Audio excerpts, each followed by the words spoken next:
Welcome back to another video. On today's video, we are breaking down the seller's net sheet, what it is, how you use it, and how this might be a valuable tool for you in terms of determining what you need to sell your property at in order to take the net proceeds or the cash from the closing table that you need to move on to your next property.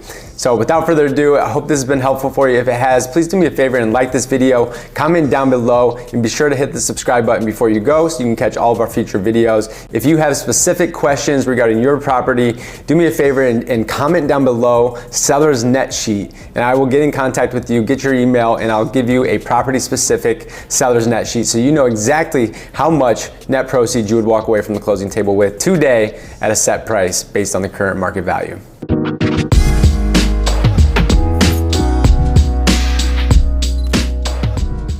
Welcome back to another video. If this is your first time on the channel, thank you for being here. My name is Jordan Pyle. I'm your go-to Chicago realtor, and this channel is dedicated to all things Chicago real estate, as well as living and working in Chicago. However, enough of that. Let's get on into today's video, talking about seller's net sheets, how to use one, and how this may help you determine what you can sell your property at today. All right, welcome back and welcome to my computer screen. So here we have the seller's net sheet. So this is just a simple Google sheet. This is for 123 Example Street. We're going to use a fake name and a fake property, but we're going to use a real property's information so that you can really get a good feel on what this would look like. So in this example, as you can see here, and what I typically do, I send this over to my clients before I meet them for a listing appointment, and I just need to ask them a few questions so that I know how to fill this out properly. But at the end of the day, what this is going to show, as you can see down here, the highlighted section in yellow, you're going to be able to see basically your net proceeds if you were to sell your property today, today's real estate market with closing costs associated. So let's use the example here. So let's just say your property is $550,000. All we want to do is focus on column C at this point. This is just showing different price points of what the possible sales price could be, and then how that basically impacts your bottom line, right? So in this example, we're going to say that the property is $550,000, right? And automatically, if I change this, you can see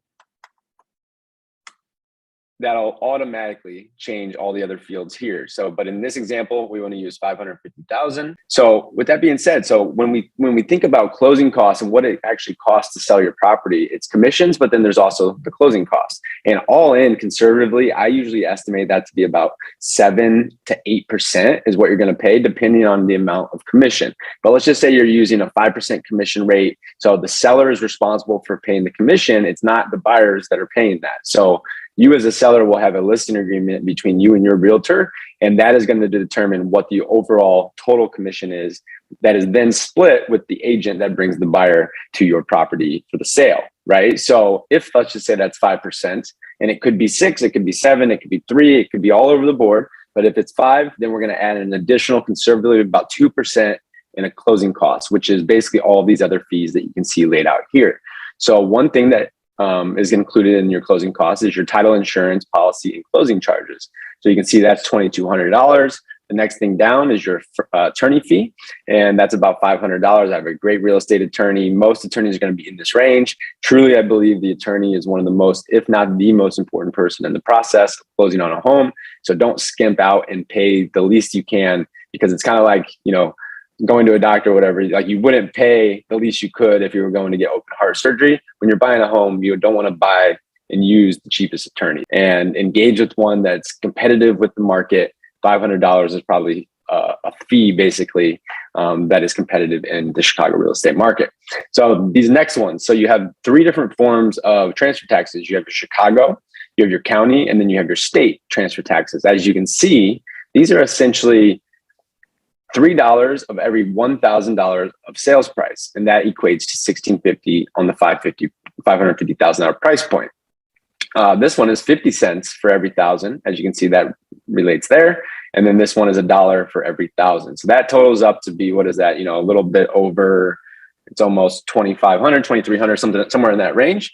And then this one right here is one that a lot of people have questions about. So basically, taxes are paid in arrears in Chicago. So you're going to be paying basically a prorated tax like credit to the new buyer. So this is how you're going to calculate this. So what I will do when I need to figure out what this number is I'm going to go in and I'm actually going to flip over to the MLS. Let's just use this example. This isn't the property, but let's just say that what I want to do here is find the PIN number, right? So I'm going to find this PIN number, what I just highlighted, and copy it. And then I'm going to open up a new tab, and I'm going to go to the Cook County cookcountypropertyinfo.com. Little trick of the trade. I'm going to plug the PIN number in up here so I can save it. 1709-1130-181151. So what this is going to give us now is we're going to be able to see what the last year's full ascertainable tax bill was. So yeah, so you see this number here. So 2020, 9363.44. So what I'm going to do now is I'm going to go back to 9363.44, right? 9363.44. And I'm going to add 10% to that. So let's just say roughly, $936. And then that equals a sum of, so roughly, this is just a conservative estimate at your 2020 tax bill at 110%, right? So in this example, that's going to give you $10,299, $10,299.44. So that's going to cover your tax proration section, right? So I'm going to delete this over here, put that in there. Obviously, this is going to be the same across the board because it's based on the taxes, not the actual purchase price. So $10,299.44. And then your commission. So as I mentioned, this is basically assuming 5% of the price, including buyer's broker fee of $350. Don't worry about that. Don't confuse yourself, but just think it's about 5%. So we're going to take 5% of 550,000, which I'm doing it on my phone because I just want to make sure, even though it's easy, 27,500 plus 350. So that's why we have 27,850 in there. So your estimated total closing costs in this section right here, it's almost $43,000 and 324. And that's on a $550,000 price point, right? So obviously that gradually kind of comes down based on the different price points that you could possibly sell out.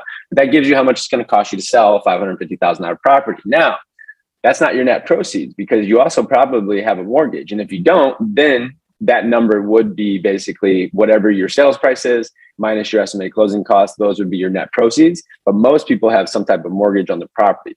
So what I do is I ask my seller, hey, how much do you owe left on your mortgage? Like, what's your total payoff number? That number in this example is $450,000.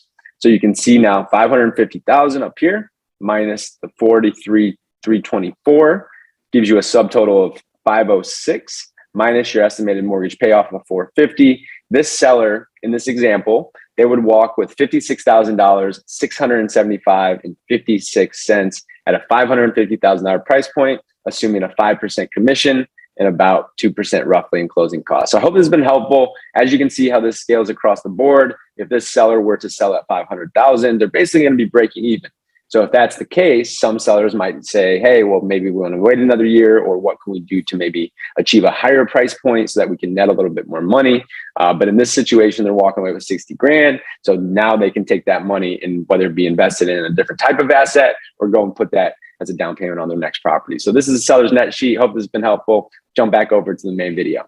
So there you have it. That is how I go through and kind of work through and explain a seller's net sheet to my clients so that they know exactly what the net proceeds are going to be. If they sell at a certain price point minus closing costs and minus the mortgage payoff, they're left with their net proceeds that they're going to walk from the closing table with. So this has been helpful for you guys. Please do me a favor and like, comment, and subscribe, and we'll catch you on the next video.